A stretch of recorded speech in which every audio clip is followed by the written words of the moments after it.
Maresca had a bold strategy. Aston Villa are the X's and Chelsea are the circles.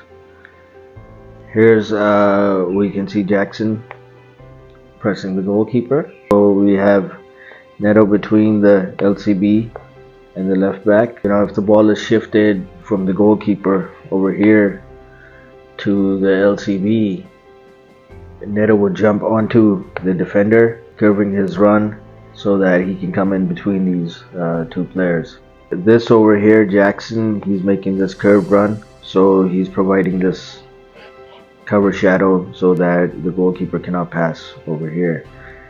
And so if the goalkeeper passes here, this guy presses him, and these two are man marked.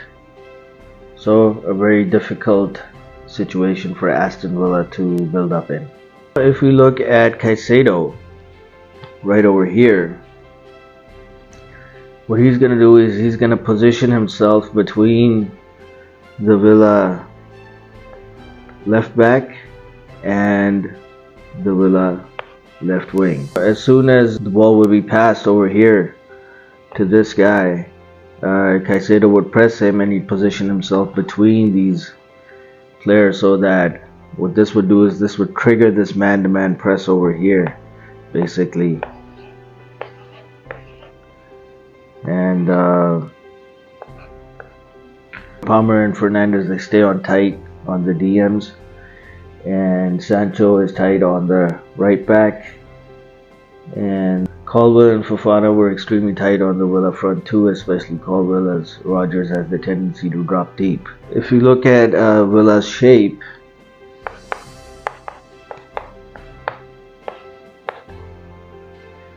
they'd set up in this 4-2-4. Over here, it's Nicholas Jackson basically pressing, and we got the Chelsea players man marking over here.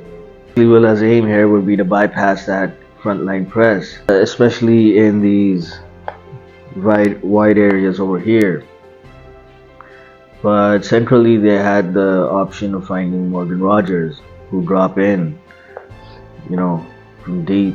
That was another route, but they basically wanted to get the ball to Watkins, who's pacey. They could also go long to their wingers. So once Villa had the ball towards the midfield, Chelsea did well in man marking them because they were exceptionally tight. This guy would pump it over here, this guy here, this guy here, and then there's this guy right between these two. So all the passing lanes were blocked, and it was really hard for Villa to, even if they beat that first phase of Chelsea press, the second phase over here was practically impossible.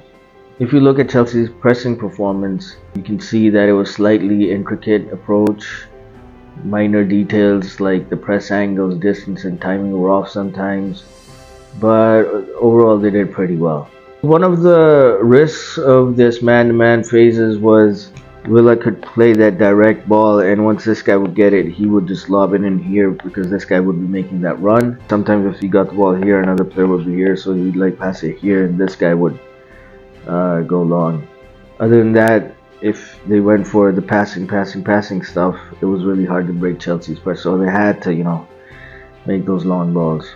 Yeah, it was very good performance on the ball and off the ball. I think we compete quite well, and I think we are doing that since we start. Sometimes better, sometimes worst, but I said many times, I think we are in the right direction. To be honest, I don't know. I said even after Leicester game, no matter who is the other team, it's important to try to play in the way we want to play, on the ball and off the ball. And when we do this and we get 3 points, we are for sure happy. But I think the performance was very good. On the ball, we play in the way we prepare the game, because Villa is a very difficult team. They are top defensively. It's not easy to find space. They don't jump they don't press. They just wait. So you have to be patient. If you force, you lose the ball, you concede. And off the ball, we were again very aggressive. We were pressing. Nicholas Jackson scored a goal, but he did a fantastic job. He was pressing the keeper and his right central defender. He was running for 2 players, and this is what we need. No, yeah. I said we are always looking for balance on the ball and off the ball. Enzo did fantastic today once again. Moy again. But today game I think is very difficult to find one of them that was not good. I think we were all good, and this is important.